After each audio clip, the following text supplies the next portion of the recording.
Okay, I want to share from the writings of Josephus.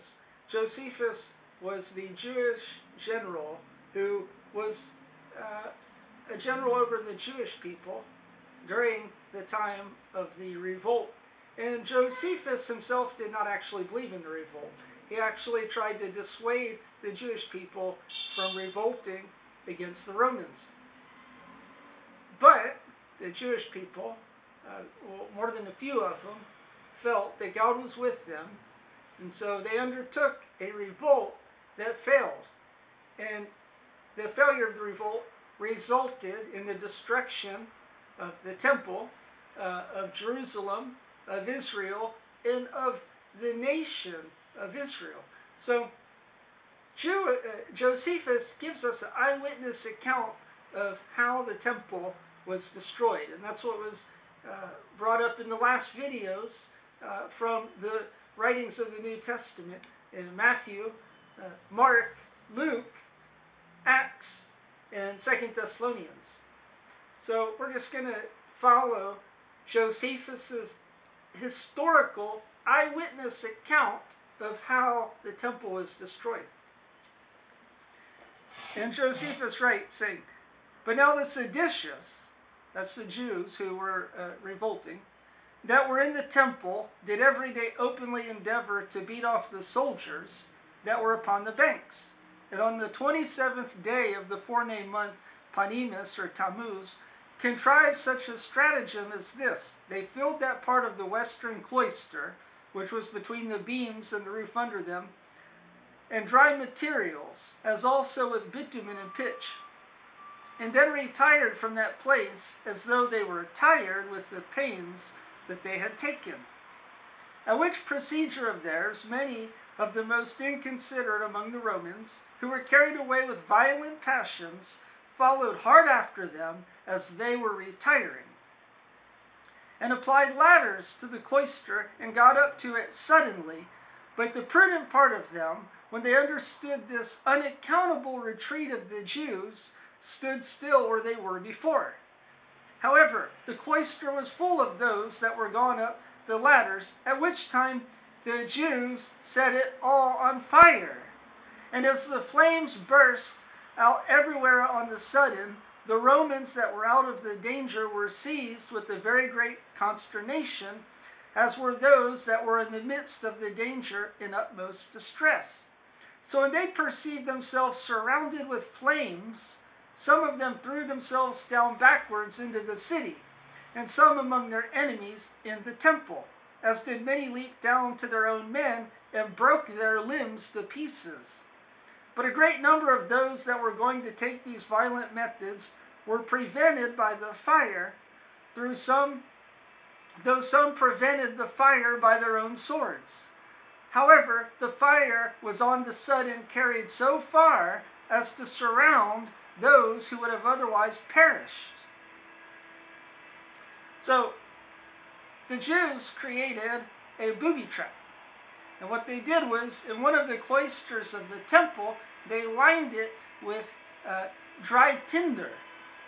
And then they withdrew, and the Romans, thinking that they had become weary, chased after them. But when the Romans chased after them, the Jews lit the tinder on fire, and by lighting the tinder on fire, they succeeded in killing some of the Romans. Now this probably looks like a smart move on the Jews' part. This booby trap they created with fire. The only problem with this fire they created was that it was in their own temple. And the temple was surrounded by cloisters made of wood. So the Jews succeeded in introducing fire to their own temple. Now I'm sure you remember the words of the Apostle Paul that we covered earlier in the previous video. If you remember that, then this all is quite significant on what the Jews brought upon themselves. So Josephus goes on to write, "But when Titus perceived that his endeavors to spare a foreign temple turned to the damage of his soldiers and made them be killed, he gave orders to set the gates on fire." So Titus, as we can see here, wanted to spare the temple. But when he saw his own men being killed, and he saw that the Jews used the occasion and used the temple to create a booby trap to kill the Romans, well, he decided to set the gates of the temple on fire. So Josephus writes, "In the meantime, there deserted to him Ananias, who came from Emmaus, the most bloody of all Simon's guards, and Archelaus, the son of Magadatus, they hoping to be still forgiven, because they left the Jews at a time when they were the conquerors." Titus objected this to these men as a cunning trick of theirs, and as he had been informed of their barbarities toward the Jews, he was going in all haste to have them both slain. He told them that they were only driven to this desertion because of the utmost distress they were in, and did not come away of their own good disposition, and that those did not deserve to be preserved, by whom their own city was already set on fire, out of which fire they had now hurried themselves away. So here are men who actually had been part of the leading faction that had led the Jews into revolt against the Romans. And now that they saw that their city was on fire and had lost hope, well, they wanted to desert to the winning side, who they could see obviously was the Roman side. And Titus saw through all that. He saw that their motive for wanting to desert the Jewish side, after they had caused their own city to be set on fire, was simply to escape further wrath.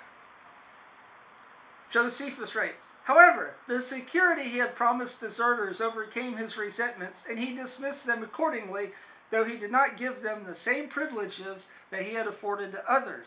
And now the soldiers had already put fire to the gates, and that the silver was over them quickly carried the flames to the wood that was within it, whence it spread itself all on the sudden and caught hold of the cloisters.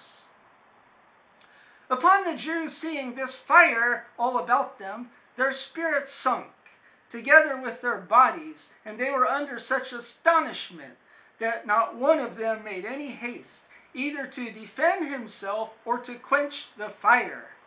But they stood as mute spectators of it only. However, they did not so grieve at the loss of what was now burning, as to grow wiser thereby for the time to come. But as though the holy house itself had been on fire already, they whetted their passions against the Romans.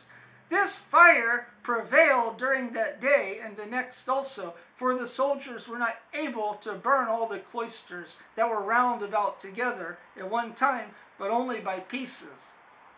Now I'm sure you remember in the last video Paul's words when he wrote to the Thessalonians, who were being persecuted by the Jewish people at Thessalonica, and how he described how the men of sin, the men of the rebellion, the lawless ones, would raise themselves up in the temple and be destroyed by fire.